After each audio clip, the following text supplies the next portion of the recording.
ಬರ್ತಾರೋ ಗೊತ್ತಿಲ್ಲಪ್ಪ, ಸಡನ್ನಾಗಿ ಬರ್ತಾರೆ. ಅದೊಂದು ನಾವು ಮಾಡ್ಬೋದು ಎಲ್ಲ ಹಾಸ್ಪಿಟಲ್ಗಳಲ್ಲಿ, ಗೌರ್ಮೆಂಟ್ ಹಾಸ್ಪಿಟಲ್ಗಳು ಮತ್ತೆ ಟಾರ್ಗೆಟ್ ಮಾಡ್ಕೊಂಡು ಮಾಡೋಣ. ಒಂದು 5, 6, 7 ಫೆಸಿಲಿಟೀಸ್ ಟಾರ್ಗೆಟ್ ಮಾಡ್ಕೊಂಡು ನಿರಂತರವಾಗಿ ಕೆಲಸ ಮಾಡೋಣ, ಅದನ್ನ ಇಂಪ್ರೂವ್ ಮಾಡೋಣ.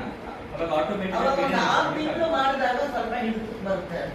ಏನ್ ಮಾಡ್ಬೇಕು ಅನ್ನೋದು ಹೋಗೋದು ಅಲ್ಲಿ ಹೆರಿಗೆ ಮಲಗಿರ್ತಾರಲ್ಲ ಬಾಣಂತಿಯವ್ರ ಹತ್ರ, ಒಬ್ಬೊಬ್ರು ನನ್ನ ಮಂಚದ ಹತ್ರ ಹೋಗಿ ಮಾತಾಡೋದು, ಹೇಗಾಯ್ತು ಏನಾಯ್ತು ಇದೆಲ್ಲ. ಮತ್ತೆ ಒಬ್ರು ಲೇಬರ್ ವಾರ್ಡ್ ಒಳಗಡೆ ಸಡನ್ ಆಗಿ ಹೋಗ್ಬೇಕು, ಅಲ್ಲೇನಾಗ್ತಾ ಇದೆ, ಅಲ್ಲಿ ಎಷ್ಟು ಕ್ಲೀನ್ ಆಗಿದೆ, ಅಲ್ಲಿ ಎಷ್ಟು ಇದಾಗಿದೆ ಅದು ನೋಡಬೇಕು.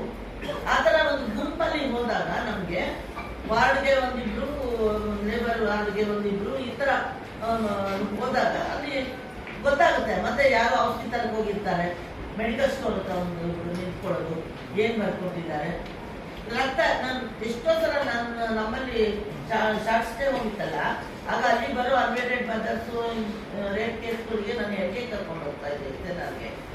ಆ ಕರ್ಕೊಂಡು ಹೋದಾಗ ರಾತ್ರಿನೇ ಹೇಳ್ಬಿಡೋದು, ಇಲ್ಲ ಮಗು ನೀರು ಕುಡ್ದಿರುತ್ತೆ, ಮಗು ಹೆರಿಗೆ ಕಷ್ಟ ಆಗುತ್ತೆ, ನೀವು ಜಾಲಪ ಮೆಡಿಕಲ್ ಕರ್ಕೊಂಡು ಹೋಗಿ ಅಂತ.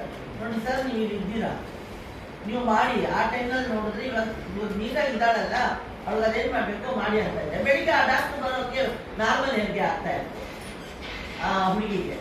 ಅದಕ್ಕೆ ನಾರ್ಮಲ್ ಇದು ಮಾಡಿ, ಇಲ್ಲ ತಾಯಿ ಉಳಿಸ್ಬೇಕು, ಇಲ್ಲ ಮಗು ಉಳಿಸ್ಬೇಕು, ಇಂಥದ್ದೆಲ್ಲ ಭಯ ಇಡ್ತಾರೆ. ಈಗ ನಮ್ಮ ಮಾನಿಟರಿಂಗ್ ಇದ್ರೆ ಅವಾಗ ನಾವೆಲ್ಲ ಮಾತಾಡ್ತೀವಿ ಅಂತಂದ್ರೆ, ಇವ್ರು ಕಂಟಿನ್ಯೂಸ್ ಆಗಿ ಬರ್ತಾರಪ್ಪ, ಇವರು ಏನೋ ಇದು ಕೇಳ್ತಾರೆ ಅನ್ನೋದು ಇದಿರ ಭಯ ಬರುತ್ತೆ. ಅವಾಗ ನಮ್ಮನ್ನು ನಾವು ಕೊಡ್ತಾ ಇಲ್ಲ, 1 ಪೈಸಾ ಕೊಡ್ತಾ ಇರಲಿಲ್ಲ. ನಾವು ಬೇರೆ ಕಡೆ ಹೋಗಲ್ಲ, ನೀವೇ ಮಾಡಿ ಇಲ್ಲಿ ಅಂತ ಇದ್ದಿಲ್ಲ. ಸಿಸೇರಿಯನ್ ಮಾಡ್ಬೇಕಾಗ್ಬೋದು ಅಂತ ಹೇಳೋದು.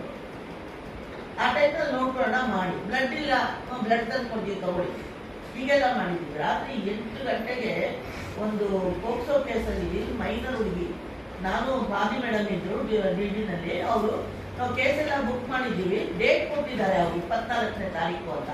24ನೇ ತಾರೀಕು ಭಾನುವಾರ ಅಂತ ಅಡ್ಮಿಟ್ ಮಾಡ್ಕೊಂಡಿಲ್ಲ. ಅಡ್ಮಿಟ್ ಮಾಡ್ಕೊಳ್ದೆ ಅವ್ರಿಗೆ 25ನೇ ತಾರೀಕು ಬಾ ಅಂತ ಹೇಳ್ತಾರೆ.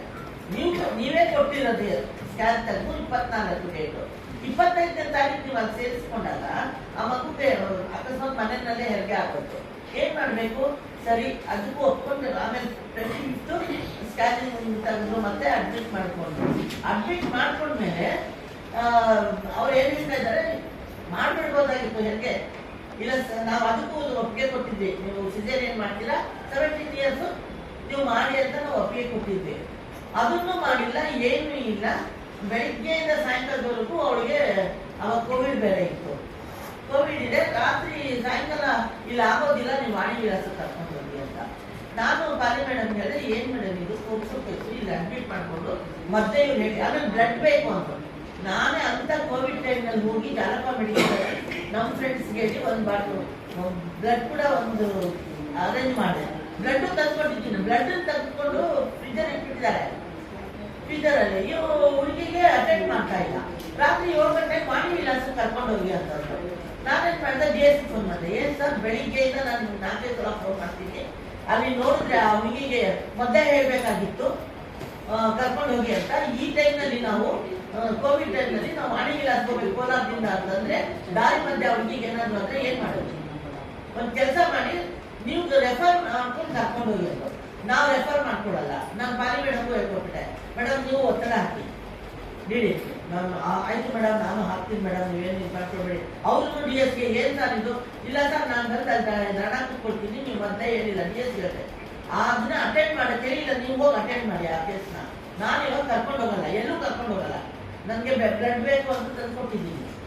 ಮತ್ತೆ ಒಂದು ಮಗುಗೆ ಮಗು ಆಗ್ತಾ ಇದೆ, ನೀವೇ ಹೇಳ್ತೀರಾ ಮೈನಲ್ಲಿ ಮಗು ಆಗುವಾಗ ನೀವು 15 days ಮುಂಚೆನೆ ಪ್ರಿಕಾಷನ್ ತಗೊಳ್ಬೇಕಾಗಿತ್ತು. ಅವ್ರಿಗೆ ಅಡ್ಮಿಟ್ ಮಾಡ್ಕೊಂಡು ಅವ್ರಿಗೆ ಏನಿದೆ ಅಂತ. ನಾನು ರೆಫರ್ ಮಾಡ್ಕೊಳ್ಳಲ್ಲ, ನೀವು ರೆಫರ್ ಮಾಡಿ ಯಾವ ಡಾಕ್ಟರ್ನ ನಾನು ನೋಡ್ಬೇಕು, ಏನಾಗಿದೆ, ಯಾಕೆ ಇಲ್ಲಿ ಹೆರಿಗೆ ಆಗಲ್ಲ, ಇದನ್ನ ನೀವು ಬರ್ಕೊಟ್ರೆ ನಾನು ಕರ್ಕೊಂಡು ಹೋಗ್ತೀನಿ. ಏನ್ ತೊಂದರೆ ಆಗ್ಬೋದು ಅಂತ ಹೇಳಿದ್ರೆ, ಇಲ್ಲದೆ ಇದ್ರೆ ನಾನು ರೆಫರ್ ಮಾಡಿಸ್ಕೊಂಡು ಕರ್ಕೊಂಡು ಹೋಗಲ್ಲ. ನಾನು ರೆಫರ್ ಮಾಡಿಸ್ಕೊಳ್ಬೇಕಂತೆ. ಪಾಪ ಏನು ಗೊತ್ತಿಲ್ಲ, ಬಿಡಿ ಕಟ್ಟೋರು ಅವ್ರು ಹೋಗ್ಬಿಟ್ಟು ಡಾಕ್ಟರ್ಗೆ ನಾವು ಇಲ್ಲಿ ಕರ್ಕೊಂಡು ಹೋಗ್ತೀವಿ, ನಾವು ಬರ್ಕೊಡಿ ಅಂತ ಬರ್ಕೊಡ್ತಾನೆ. ಅವ್ರ ತಾಯಿ ಹೇಳಿದ ತಕ್ಷಣ ನಾನು ಬರ್ಕೊಳ್ಬೇಡ, ನಾನು ಬರ್ತಾ ಇದ್ದೀನಿ ಅಂತ ಹೋಗಿ ಕೊನೆಗೆ ಬಾಲಿ ಮೇಡಮ್ ಹೇಳಿದಾಗ, ಅಲ್ಲಿ ಇವರು ಸತಿ ಸೆಂಟರ್ ಕೆಲಸ ಮಾಡ್ತಾರೆ ಲಕ್ಷ್ಮಿ ಅಂತ. ಅವರಂದ್ರು, ಮೇಡಮ್ ಶಾಂತಭಾವನೆ ಮಾಡ್ಕೊಳ್ಬೇಡಿ. 10 ನಿಮಿಷಕ್ಕೆ 3 ಜನ ತಿರುಗಿಸ್ಬಿಡ್ತಾರೆ. ನೀವು ಸುಮ್ಮನೆ ಮಾಡಬೇಡಿ, ಮಾಡ್ಬಿಡ್ಲ ಮಾಡಬೇಡ. ಅವ್ರು ಸಿದ್ಧನೇ ಮಾಡೋದು ಹೇಳಿದಾರಲ್ಲ, ಮಾಡಬೇಡಿ ಹೋಗಿ ಮೇಡಮ್, ನೀವು ಸುಮ್ಮನೆ ಇದು ಮಾಡಬೇಡಿ ಅಂದರೆ ಆ ಬ್ಲಡ್ ಕೂಡ ಕೊಟ್ಟಿಲ್ಲ. ಅರ್ಧ ಗಂಟೆ ನನಗೆ 100 kg 100 kg ಮಕ್ಕಳು ಹೆರಿಗೆ ಆಗಿದೆ.